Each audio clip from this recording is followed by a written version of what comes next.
I'm Yassine. Welcome to Offgrid Homestead, fam.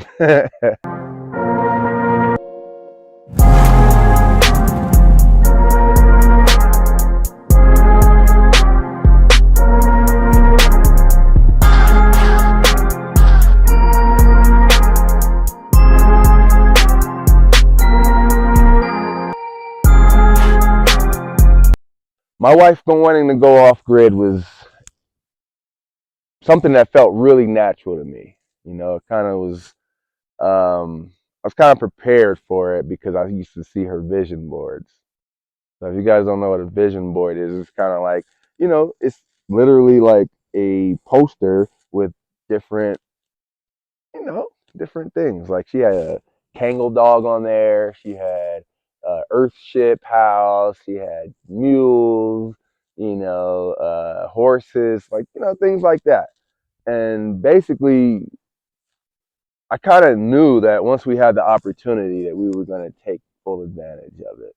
How I've developed the skills for most of this stuff was I didn't really do well in school, grade school. So my parents did me a solid actually and removed me from said school. And started working with my father doing construction mainly, and I had other interests with mechanics and other things like that as well. So a lot of hands-on experience. Well, the pandemic hit in 2020, and it was just too much uncertainty. We decided that we didn't want to be locked in the house. We didn't really necessarily want to be locked down and all the lockdown nonsense that they were talking at the time. So we decided, let's just buy a truck, let's get a travel trailer, let's just go take an adventure and be free and explore. I knew how peaceful of a reference New Mexico was, so I wanted to make it as far west as we could, and for our destination to end up in New Mexico, because the childhood place that always held dear to my heart, and I wanted to kind of show the things that I've been explaining for all those years.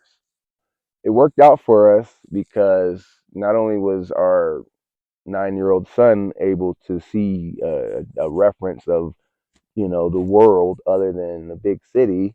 Zani was more or less interested in getting her show on the road that she had already planned. I didn't know that she planned this much until we actually got on together and we started combining our skills between her plans and my hands-on experience with carpentry and other aspects of construction.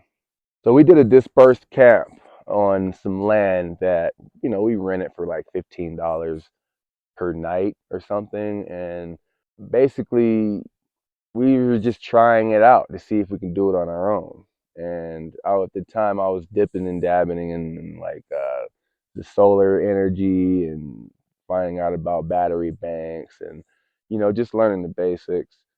And after we spent 3 or 4 days out there, we decided to go back. And once we got reception again, we would just go purchase our own land or, see how much it was and possibly purchase it ourselves.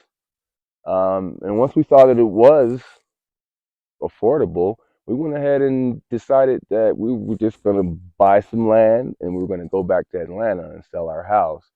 So we'd actually have the money that we needed to build on our new land.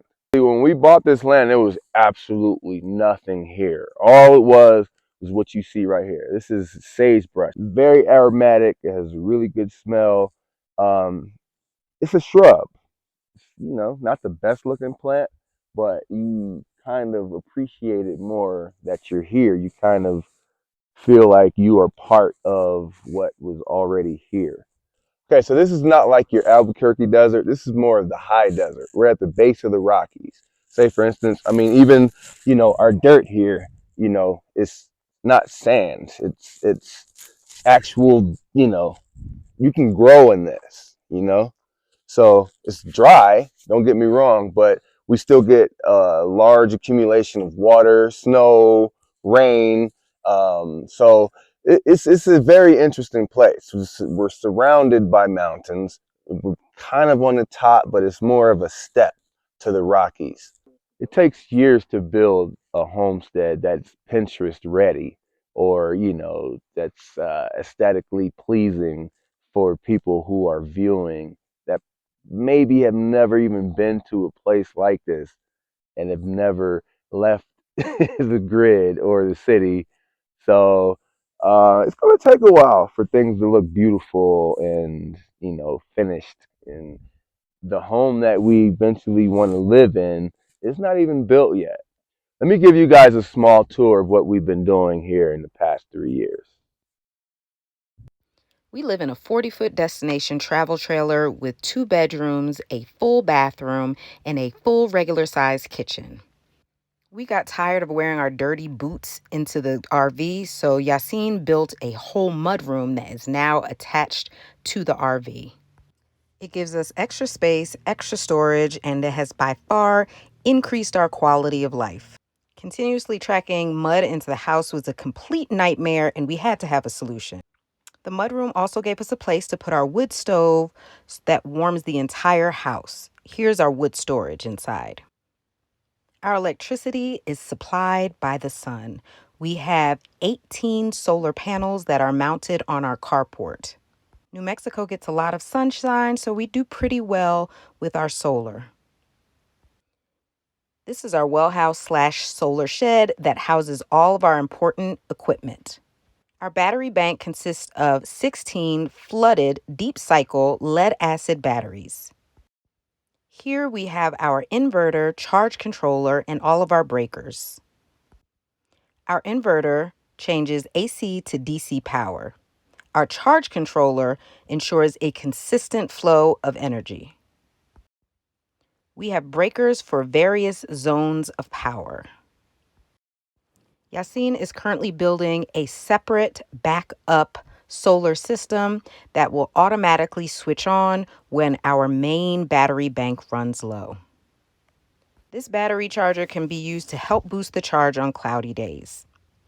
We also have several generators for when we've had several consistent cloudy days in a row and our battery bank is just too low for us to operate everything that we need.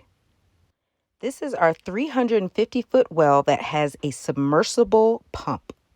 We heat with 100% wood, so we have to keep a lot of wood on hand, and we go into the national forest to collect dead and down trees. We use this wood splitter to split all of our wood. This woodshed keeps all of our wood dry and protected. We store all of our wood depending on the type of wood. This is pinon that lights quickly but does not burn for as long as some of the harder woods. We call this cedar, but it's really a type of red juniper that's found in New Mexico.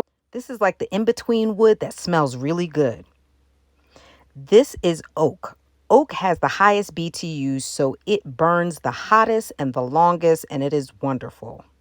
We still haven't chopped and stored all of our wood for the winter, so we have various wood piles in different places, but we always know we have more than enough to make it through the rest of the season. Meet our chickens. We have 13 of them plus a goose named Zeus. We have 3 types of chickens and they're all very cold hardy, which is important in our environment. We have this beautiful chicken coop that keeps them nice and warm in the winter. We have a chicken run around it. I absolutely hate T-posts, so we'll be redoing it sometime soon. Have you ever heard of a Kangal? They're a type of livestock guardian dog from Seba's Turkey. They can get up to 140 pounds and they are massive. They have the strongest bite force of any dog, even higher than a wolf. They were bred to protect your livestock from all predators. This is our 1-year-old Kangal, Kanga. She's beautiful. We also have 2 Kangal puppies, Rue and Joey. This is their doghouse and dog pen. They are cold weather dogs with double coats, so they do excellent in our environment in the northern New Mexico mountains. They're able to cuddle up together, and we make sure that there is hay at the bottom of their doghouse. They're 7 months old and escape artists, so we still have to increase the height of the fencing on their pen. This is our greenhouse that doesn't currently have the plastic on it. It doesn't work the best for this environment. Last spring we moved it and it used to be right here. We still have to figure out what we're going to do with these raised beds that we built. We might just demolish them, not sure. Our last frost is mid-June, but even in the summer, the temperature goes down really low because we're in the high desert. So even with the plastic on it, it didn't really extend our growing season or protect our vegetables. So this is the hole we dug to create our walipini. A walipini is an underground geothermal greenhouse. When you dig 5 feet down, you can sustain a very constant and predictable temperature. It will allow us to grow food year round. Some people can even grow tropical vegetables and fruit in a very cold, snowy environment. So we are so excited to get this project going. However, it will be quite expensive and quite time consuming. This is our empty barn. One day it will have sheep, possibly a goat or two, and definitely some mules and horses. I cannot wait. But more importantly, we have to get our fencing done, which can be, again, very time consuming and very expensive, but it's a priority. We have many different ATVs on the property. Some of them work, some of them need a little bit of repair, but Yasin is great at that as a small engine mechanic. We use these ATVs like tractors. We can do all kinds of things with them, and they are very important to our homestead operation. When you live off grid in the wilderness, it is imperative that you have four-wheel drive or all-wheel drive vehicles. There are nothing but dirt roads out here. Sometimes it's very muddy, other times it's fine, and then other times it's very snowy. So you need to make sure that you'll be able to get yourself out of any situation that arises with the correct vehicle.